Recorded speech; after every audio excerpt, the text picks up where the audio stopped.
May mga aga sa tanan. May mga aga ko kaluya sa aton sa siningaaga. So, kinahanglan na siguro mag-exercise anay. Kaya pasalamat ko sa Ginoo nga makatipon ta sa siningaaga.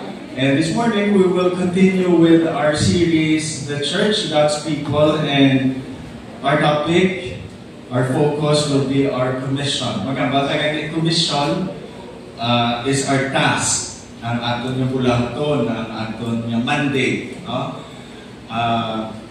Of course, isa sa pinaka-common nga passage nga binilin sa Ginoo sa aton is what we call the passage of the Great Commission, and that will be our text this morning, found in Matthew chapter 28, verse 18 to 20. Pasahon ko lang, sundon nyo lang sa mabasa sa inyong mga mata. And Jesus came and spoke to them, saying, "All authority has been given to me in heaven and on earth. Go therefore and make disciples of all nations, baptizing them in the name of the Father, and of the Son, and of the Holy Spirit, teaching them to observe all things that I have commanded you, and lo, I am with you always, even to the end of the age." Amen. Kaya mabrita sa pagtuon sa puno sa Ginoo. Diyos naman nga langit noon, kapasalamat kami Ginoo sa siningatiyon niya, ikaw nagtipon sa amon para makasimba kami sa imo sa Espiritu at matuguran. Kapalapit kami Ginoo sa amon nga kaluyahon, sa amon Ginoo pagkamakasasala, sa amon Ginoo nga hindi pagkatako sa pagtubag sa imo.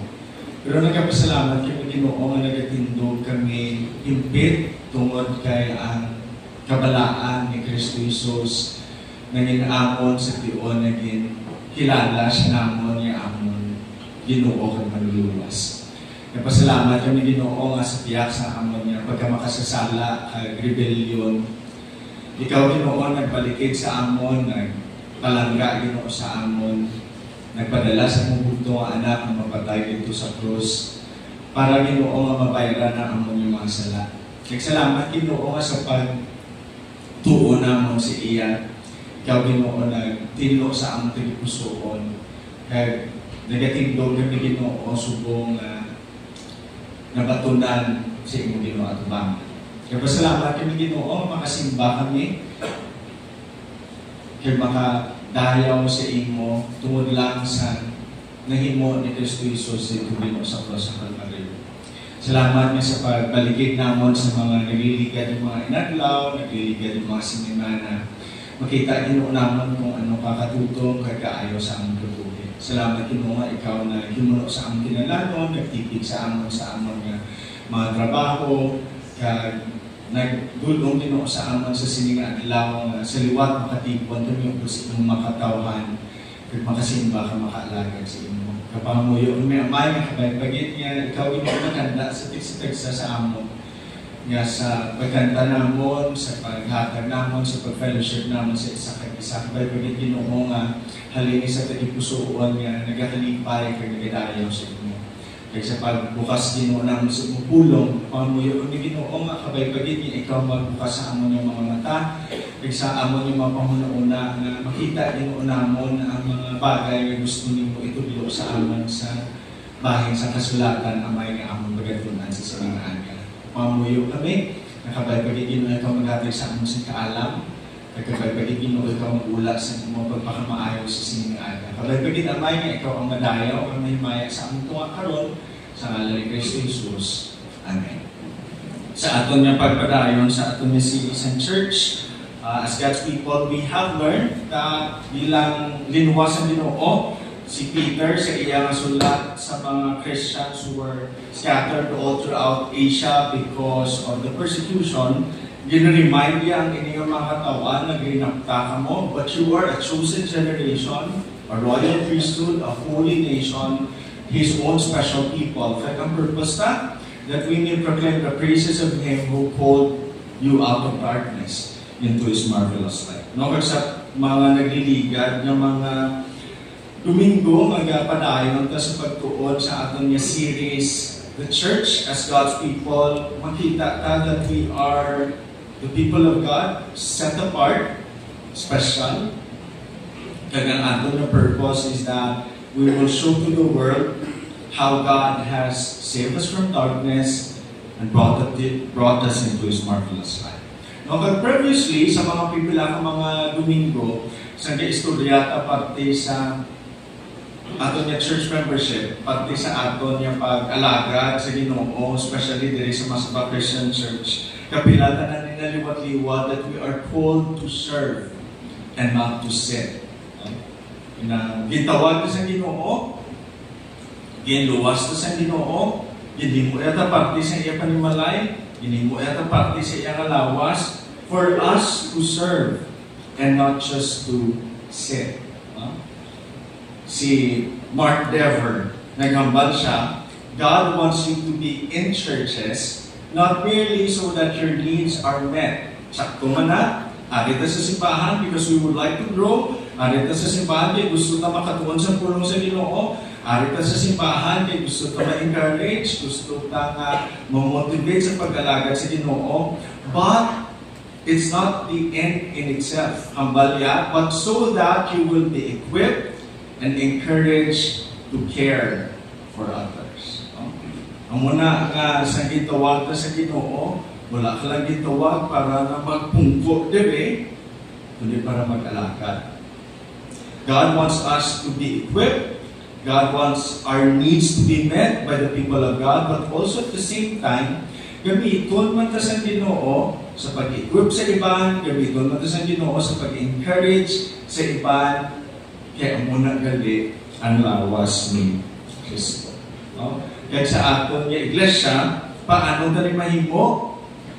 Nagatindog ta sa pagpati that God wants us to obey God's command. God wants us to obey Him in all aspects, especially sa mga gisugo ya sa pulong sa Ginoo. Kaya sa aton nga pag tuon sini halin pa sa nagliligad na tuig, no? Makita ta that there are 4 major commands na ginhatag sa aton sa Ginoo, no? Makita ta ni sa aton dalang bulletin board, no? But these are the biblical summary of all commands in the Bible. Kag diri katindog ang aton iglesia, we are commanded to love God above all. We are commanded to love others. We are commanded to love the brethren. And we are commanded to love the nations. So, tawag ka sa Ginoo para palanggaon siya. Tawag ka sa Ginoo para palanggaon man ang iban. Tawag ka sa Ginoo para palanggaon ang mga utod ka sa sulod sa iglesia.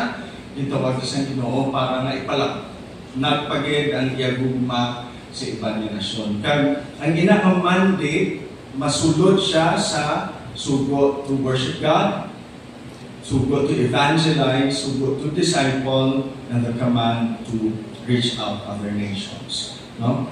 Kag amo man ni ang framework sa aton nga simbahan. No, makita ta nga sa aton nga framework, we take note that the foundation of everything that we do is worship. No?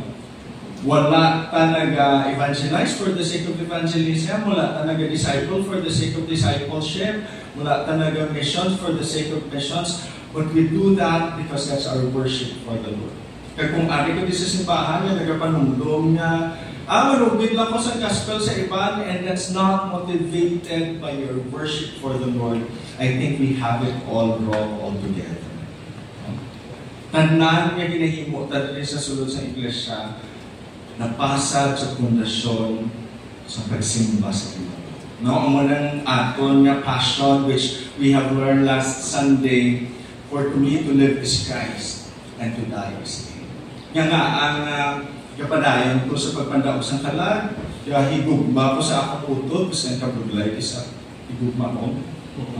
Nagalabot ko sa iban, all of this is because I want to worship the Lord. Everything that I do is because of the worship I offer to God. Kag tungod sina, dira gatindog ang aton pagpandaog sa kalag, dira gatindog ang aton pag-disciple, dira man gatindog ang aton paglabot sa iban nga nasyon. And ultimately, dumakabakan mo kadamo, buran mo. Do ka kakapoy. No? Pero at the end of the day, you will realize that as I worship God, as I win others, as I love my brethren, as I involve in missions, I will see also that I am running after the glory of God and my joy. Jadi sa ganit kung magtulo, kanimala, mas makambal na nga kabuhi ko, kasi ano ka-boring? Sama, mga daw wala ganap ang akong kabuhi, subunghaw, daw wala man do hindi ko makakita sa excitement. Posible, mabalik ta sa isa ka very foundational question. How do you love the Lord? Because we know that running after the glory and love for God is also running after our ultimate joy. Ang muna, nadiri sa simbahan, iliwat-liwat you are called to serve and not to serve. Kapay-pagit nga ang ining mando, magintuod-tuod sa ato. No? Kaya namin pala, ay kumatuon ka sa pulong sa Ginoo, our Great Commission, which found in the text which we have just read a while ago, actually encapsulates all of these commands. No? To worship, to win others, to do discipleship, and even to missions. Now, makita ta that si Jesus Christ, before He ascended into heaven, mo mga Bible scholars kambal yan, ining account sa Matthew chapter 28 happened during the 40 days nga nagpakita siya after His resurrection. No? And there is an account, sugod na basa sa verse 16, when the 11 disciples went away to Galilee, to the mountain which Jesus had appointed them. So verse 17, when they saw Him, they worshipped Him, but some doubted. No? Kanami sa account ni Matthew, no? Nga, isimba sa naman, pero may ara pa duda. No? Amo rin lang kanami sa puno sa Ginoo. Makambal ka nga ang mga writers sa Bible, wala nila gina-fabricate ang Bible. Kaya kung tutuot dito nila nga i-presentar nila ila kaugalingon yung mayo-mayo, dito naging edit na lang ni Matthew. No? Pero si Matthew, wala yan naging edit niya ka. Napakita lang to, that even then, the disciples, especially the 11 apostles, minus Judas of course, were still, ang ilang pagtuo is still being on process. No, kanami, saan sila ang punto. So verse 18, nagkabalan, Jesus came and spoke to them saying, all authority has been given to me in heaven and on earth. Initong mo kay He overcome death, He overcome sin, nakambal siya ng tanan ng otoridad, arat sa akon, amo na, sa verse 19, pinatagan na sa Great Commission. Go therefore and make disciples of all nations, baptizing them in the name of the Father and of the Son and of the Holy Spirit, teaching them to observe all things that I have commanded you, and lo, I am with you always, even to the end of the age. No?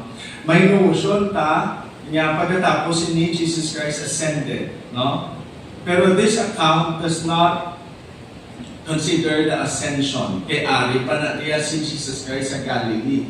Kaya mga Bible scholars naghahambal that after sini, possibly, ang mga sa 40 days kung nagpakita si Jesus Christ in His post-resurrection body, kaya mga Bible scholars naghahambal na posibleng in pambalikan to nila ang mga lugar na gilibutan nila, and somehow sa sinang time liwat, no, doon may final coaching si Jesus Christ. No? Kaya ang account naman niya sa ascension was recorded to us by Luke, ara na sa mga authors. No? Pero makita ta, niya sa siningan tiyon, and this is Jesus Christ magkaya, nag-spend time sa siyang mga disciples, pinagambal sa, I want you now to make disciples. Maglanto tayo sa original na Greek, no? Especially sa New King James na translation, ang makita ta ang word nga verb go. Pero sa original, kung nga Greek, ang pagkastar, ang major nga verb is make disciples of all nations. Kaya ang mga minor da, go, baptize, and teach are means of making disciples. So from here, we take on the command for all believers, for all disciples of Jesus Christ, is actually to make disciples. Discipleship sa siningang mga sa siningang generation has been defined in so many ways. Kada mga simbahan may mga style sa discipleship. May mga churches na ginatawag small group, D group, dili sa masaba, care group, so kung nato pagkina, journey group, Ina sila tanan are mechanisms sa diin mapastarta ang aton nga discipleship program. Needed sila kay ginabutang ka sa isa ka practical nga pamaagi kung paano nga ang discipleship program sa isa ka iglesia magapadayon. But at the end of the day, discipleship is helping others follow Jesus Christ. Ang word po ng disciple in Greek is simply a learner or a follower. Kaya sa sugo sa Ginoo, make disciples, it simply means make more learners or make more followers. Namian ko sa definition ni Mark Dever sa paghambalya, discipling is helping others follow Jesus. It is doing them spiritual good. Discipling is initiating a relationship in which you teach, you correct, you model, you love. So pwede gali na ini siya matabo sa isa ka formal na setting, sa isa ka D group, or isa ka journey group, or isa ka care group, sa isa ka iglesia. Pero, dahil mo na ang isa sa pinaka-essence sa discipleship is having a relationship where you teach, nagatudlo ka, where you correct. Kaya wala lapot nga correct ka, you model it, pinapakita mo sa mga buhi, and all throughout that, you love.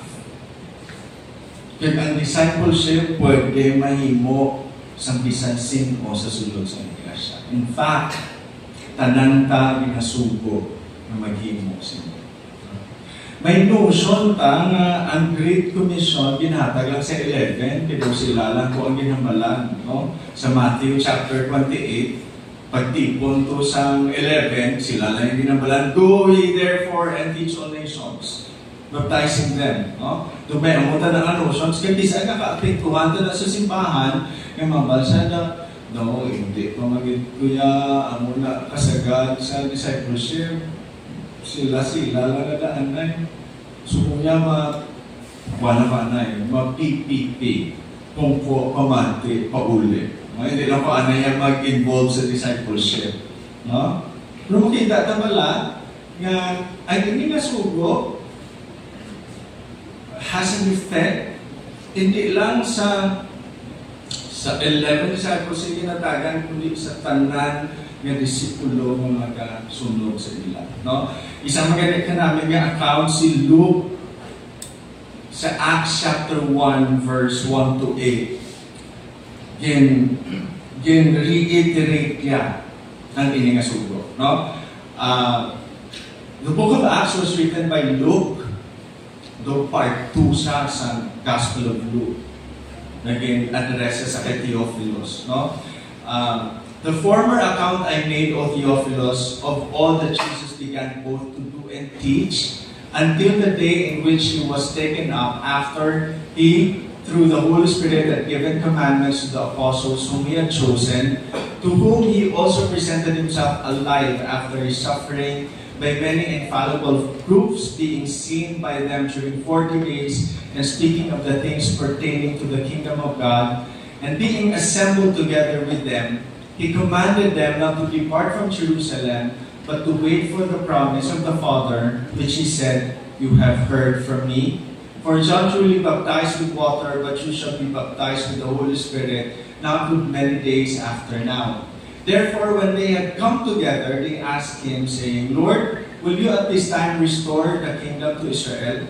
Just a quick account, kapanungdom ta, nga ang Great Commission was only for the 11. Pero ang Acts chapter 1, nagpakita sa aton sa account sa ascension where din-reiterate ni Jesus Christ anti sa magkaya ang Great Commission. Liwat. Mga Bible scholars gambal nga hindi takabalo kung pila na di ka mga disciples or pila ka mga followers. Pero a lot of Bible scholars are confident that they are not just composed of the 11. Possibly, nag-isip sila around 100 plus or 120. Possibly, atong nag-pray sa upper room during sa Pentecost were the same set of disciples nga nag-observe man sa ascension ni Jesus Christ. Kaya kung tulungan mo ang composition sa mga disciples, ang iban sa ila, posible pag-ulang din na luwas. Ang isa ka example, ang mga utod ni Jesus Christ. Kapatid ito nga si James, at si Jude, nga half-brother ni Jesus Christ, posible ari na sa siningatay. Kaya nga ba, kung mag-ulang sila na luwas, ay nagtuo lang nga sila the moment nga na kita nila si Jesus Christ nga nabanhaw, kanakama sa baw, ang atong gali half-brother to, hindi lang to gali kay half-brother talang. Diyos to ya gali, all the while sa atong balay, ang Ginoo gali, upod ka, magsinod mo na, no? Kaya dito pala niya sila, nakahamula. Kaya dito pala sila nagtuo kay Kristo. So, kung isipon mo kaluwasan nila, mga butang ka, mga isa pala kaya sila kabulan nga naluwas. Arat sila sa ascension. Arat sila sa pag-abas. Sige mo, hindi ka mo hindi ka mo pagaling sa Jerusalem. Kaya ang composition sa mga disciples, some of them were already composed of the 11. Others were still very, very young in the faith. Pero ang hambal sila sa Ginoo, palanigo lang. So verse 7, nagambal sila, and he said to them, it is not for you to know times. Verse 6, therefore when they had come together, they asked him, Lord, will you at this time restore the kingdom of Israel? Ano may anuglas ang sininga question? Kay kabuntang pala sa priority. Ang mga disciples na pamako sa kay Jesus, Lord, kay Misaya ka man ayan, Lord, i-restore mo ang Israel. Lord, manginhari ka na sa Israel. Kaya tanan sila yapon, kaya panumdum, santutan mo niya kingdom. Tanan sila yapon, kaya panumdum niya siguro si Jesus luwason tani sa paglupig sa aton sa Roman Empire. But surprisingly, ang sabat ni Jesus, He said to them, it is not for you to know times or seasons which your Father has put in His own authority. It's a verse 8, reiteration of the Great Commission. But you shall receive power when the Holy Spirit has come upon you, and you shall be witnesses to me in Jerusalem, and in all Judea, and in Samaria, and to the end of the earth. Ang word ko na witnesses, kakaulogan, martir, which means you teach, but you teach to a point that you are willing to die for what you believe in.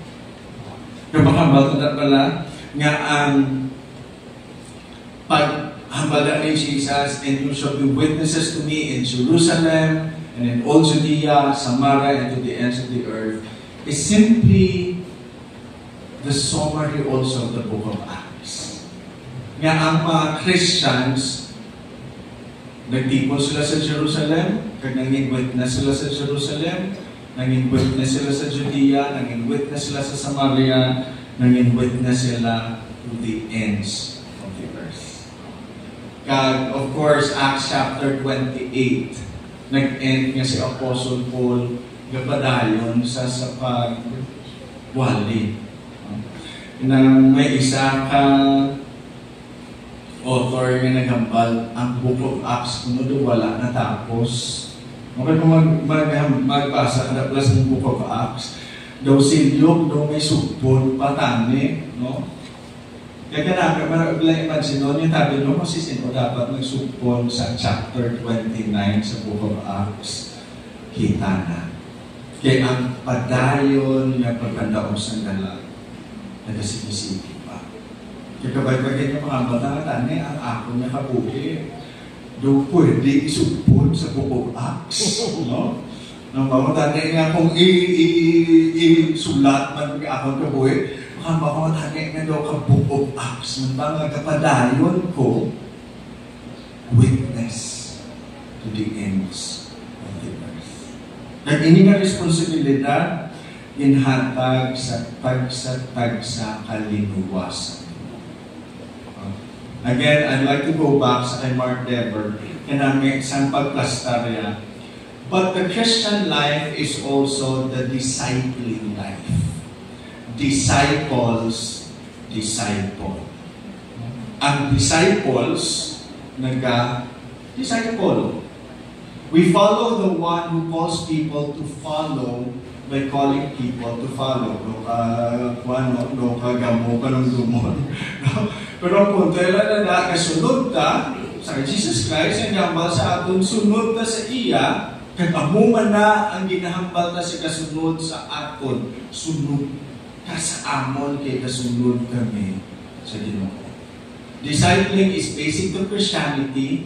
We might not be disciples if we are not laboring to make disciples. Christianity is a religion for disciples of Christ, followers who lead others to do the same. Kaya muna din handog na mo dito sa church. Handog na tagsa-tagsa sa aton, nagdako ka sa simbahan, o kung wala, bago ka lang naluwas, o kung dugay na, kabay-bagit that we are disciples who continue to disciples. Leader ka, o kung hindi, young people ka, o kung Dorcas, single men ka, o kung single women, Ananta is given the task to disciples. Simply, followers who lead others to do the same. Kaya kabay-bagit nga manging tutuod sa aton. Kung i-reflect ko niya sa akong kaugalingan, subong, kamusta man?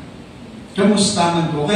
Kaya profess man ko nga linuwas ang Ginoo, kaya nagtuo man ko kay Kristo, kay siguro, kung pamapatol, tanan, tas man sa sino rin disciple ni Jesus?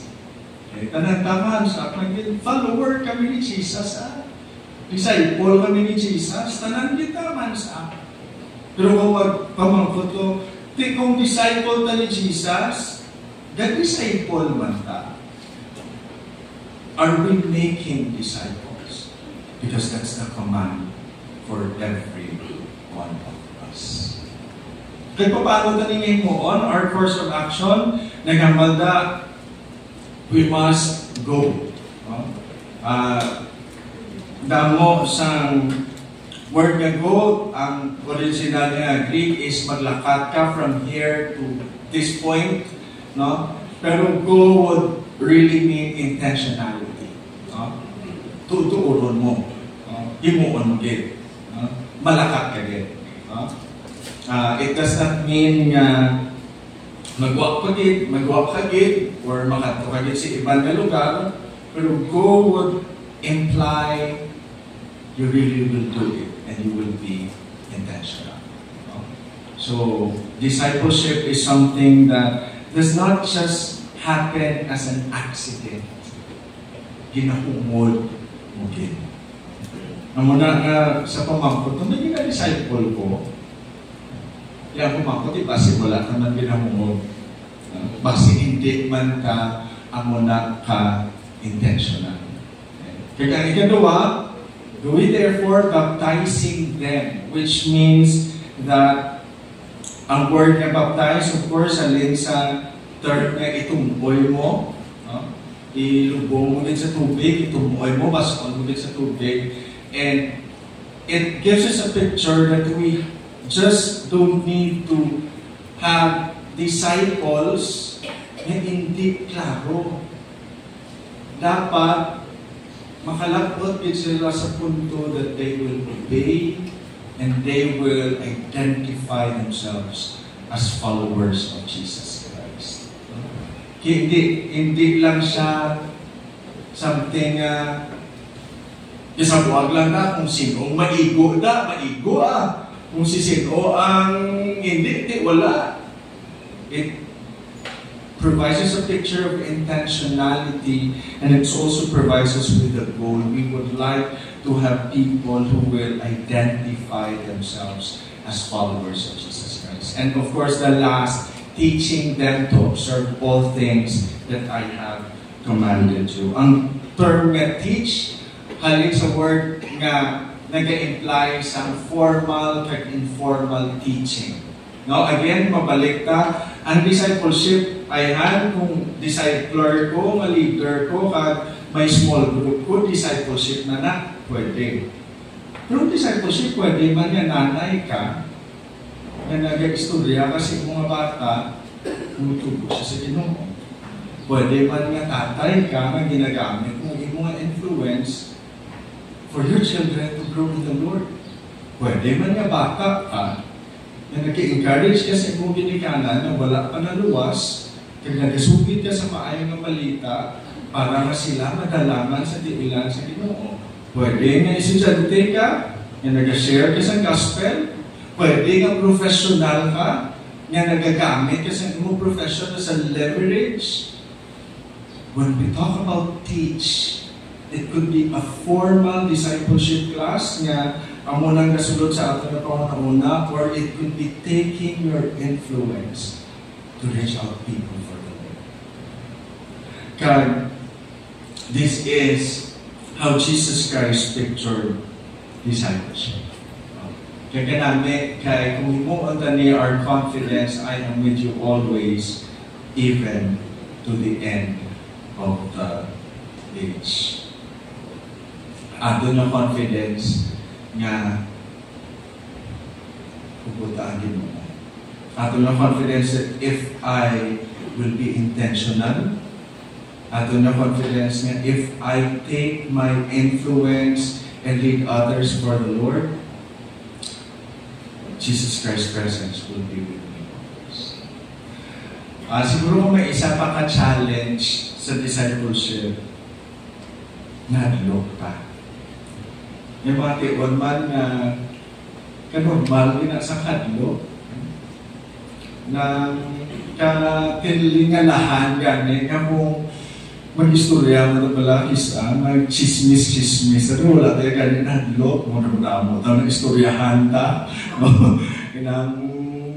Kisa nobela, pag-ani, chapter 1, chapter 2, chapter 3, natapos na ng kabuhi sa ibang tulad na nadlok istorya sa ilan. Pero nga ako mag-istorya na tapagti sa Ginoo, no, kasulod gidaya ang hadlok. Kaya siguro, amo na isa karason niya si Jesus Christ ng gambal, I am with you always, even unto the end. Which gives us the assurance that Jesus Christ is with us every time we start to be intentional. Every time we start to teach, every time we make disciples. God, Inesha also is reiterated by Jesus Christ when He said, "But you shall receive power when the Holy Spirit has come upon you." Marami pala imagine nun na sa paghimo, tagali sa bulaton sa Ginoo, it will not be our own influence. It will not be our own eloquence. It will not be our own salesman attitude that will win others for Christ. It will be through the power of the Holy Spirit. Ang word na ang power halin sa word nga diin ta nakuha ang word nga dynamite. Imagine mo na, gambal ang Ginoo nga may gahom, when the Holy Spirit will come upon you, you will be my witnesses here in Jerusalem, Judea, Samaria, to the ends of the earth. Holy Spirit will be with you. You will be with power. And presence will be with you.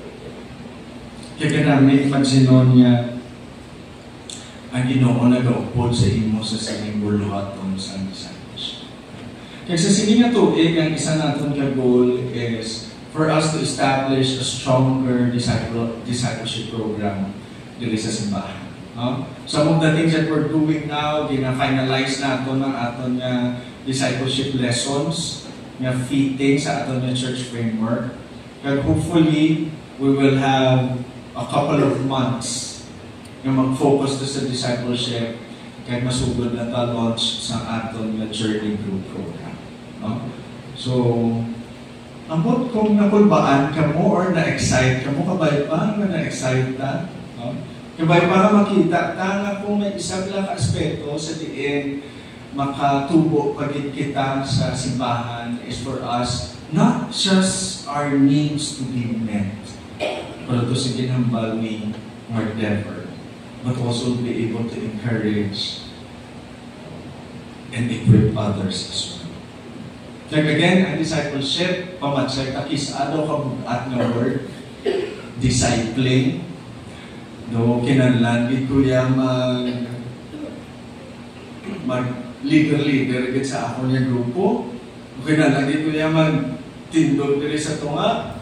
No, kinanlan ito yung malang mag-step up, basic.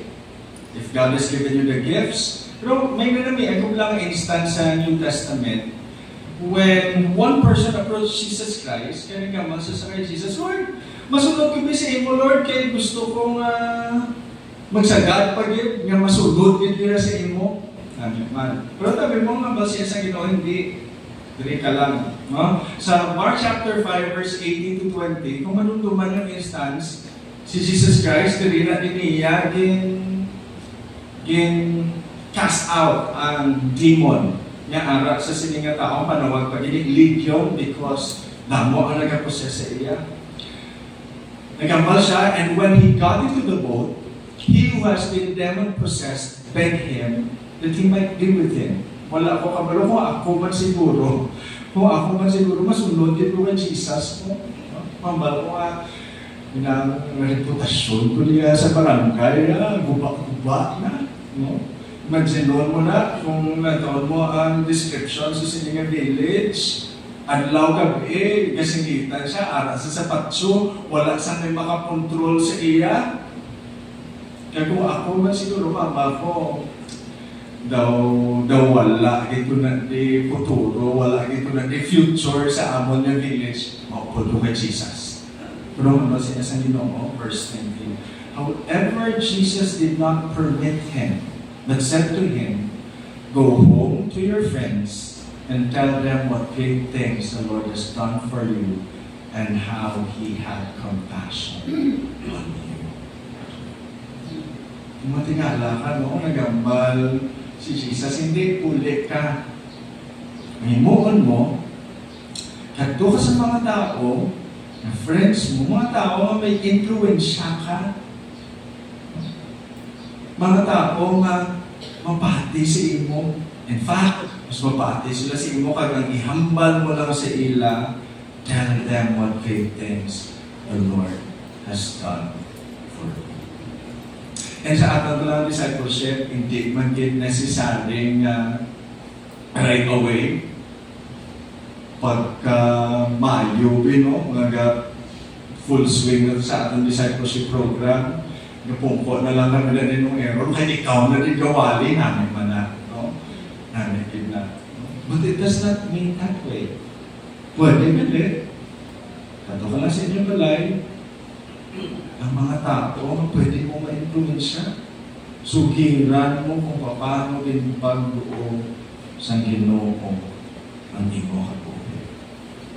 As a disciple, that's the way that you can also disciple. Kaganginin mo, yes, verse 20, and he departed and began to proclaim in Decapolis all that Jesus had done for him. Ang Decapolis, hindi lang sa isa ka city, Deca, 10, pulo ka syudad, pulo ka barangay, imagine mo na, no? Ng demon possessed, nag-isupin niya lang, great things the Lord has done for me, how God changed my life, just his story of how we met Jesus Christ. Kasi sa hindi ng mga syudad, every time he tells his story, people are filled. Kaya ganamit, kaya kung magbasa ka further, si Jesus Christ in palayas, na di mo sa ilang barangay, kaya natabo, ginsaylo ni Jesus Christ ang mga demonyo sa 2000 to kababoy. Kaya ang mga baboy naglumpat sa suba, no, sa cliff. Kaya nagkalalo mo, sabi, ano plan ni Jesus? Na kaya ang next na account, pagbalik ni Jesus Christ at the same place. Uy, yung tipunan na sa... What happened? Just the witness of one person. And we cannot underestimate the story we share with others. Wala nakabalo kung paano na gamiton sa Ginoo ang inyong istorya sa kabuhi. Ang kinahanglan lang that you tell it to others. That you go home to your friends and tell them what great things the Lord has done. Discipling is God's command for us. It's very, very important because this is where the Church of Christ is also built. Nagkapadayon because Jesus Christ's followers also call others to follow him. And I'd like to reiterate again, ang ginambal ni Mark Denver, hindi pwede mag-exist ka sa imo Christian life na wala ka nagka-disciple. Christian life is a discipling life. Disciples disciple. We follow the one who calls people to follow by calling people to follow in the same way. Discipling is basic to Christianity. We might not be disciples if we are not laboring to make disciples. Christianity is a religion for disciples of Christ, followers who lead others to do the same. We are the church, Christ's disciples who are called to make more disciples. Kaya kapag pa rin sa sining tuig, sa sining pag-involve natin dali sa church, no? In simple or in great ways. Kapag pagin niya mangin tuot na iglesia ni Kristo Jesus, sumulunod ni Kristo Jesus, gintawag para mahimo pagin sa damo as sumulunod para sa inyo. Kapag pagin niya nga pulong maging reminder sa atin sa sining aga. Pray ka, Father, we thank you for your word. We pray, Father, that you will keep your word in our hearts. In Jesus' name.